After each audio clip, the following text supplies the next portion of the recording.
Okay, Tyler Perry fans. Now, this is an article that was sent to me yesterday, and it's actually pretty impressive.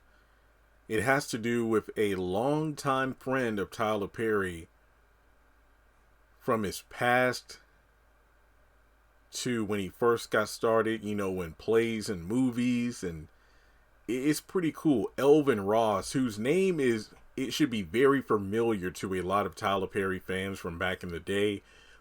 He has been credited with a lot of the music from various Tyler Perry projects. Now, this is coming from WWLTV.com article. I'll leave a link in the comment section below. Award-winning composer with ties to Disney, Tyler Perry, and other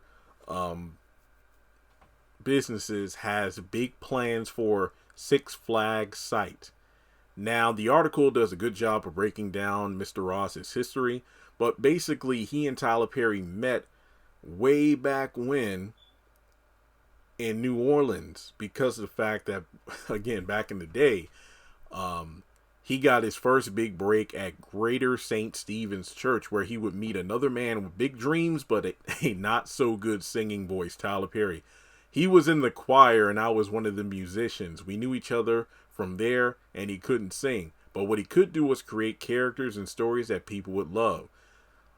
Like Ross, he left New Orleans in search of opportunities. Just as Perry was starting to hit it big for stage plays, he and Ross reconnected in, of all places, Atlanta. I've been part of the journey with Mr. Perry for quite some time. I've been able to sit at many tables with him. I started with him from the beginning. With his very first production, I Know I've Been Changed. And he's provided work in a lot of, like I've already said, a lot of Perry's early works.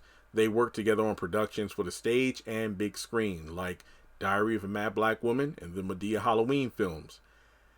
So from there, he actually got a call from Walt Disney. And from there, or the Walt Disney Company. And they sent him a demo and they wanted, or actually they sent him like a 20-minute scene and they asked to, hey, could you do a demo for about 8 minutes of it? He did a demo and created music for all 20 minutes. And the guy that they hired already to, compose most of the project, they let him go and let Ross do it instead. And that led to a Emmy nomination for Outstanding Musical Direction and Composition for a Live Action Program, and he won.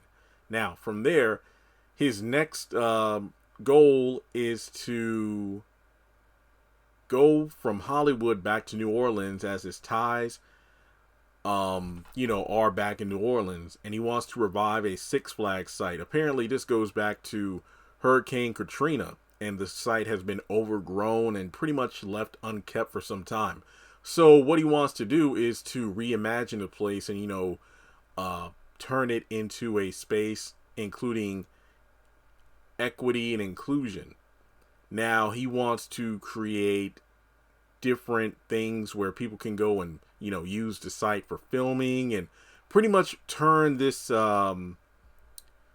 just this backlot Six Flags into something very, very, very important, So from there, he wants to create industries that can help and teach future generations, to inspire those the way, he's been inspired. Because one of the things was when he was nominated for the Emmy, he made the mistake, his words, at looking at the other nominees. And he's like, oh, wow, there's no way I'm going to win because all these people in the same category as me, they're people, I studied their compositions, and then he won. So it looks like he's going to pull a Tyler Perry and with Tyler taking what used to be a, camp for like slaves and whatnot. And then he turned it into Tyler Perry Studios.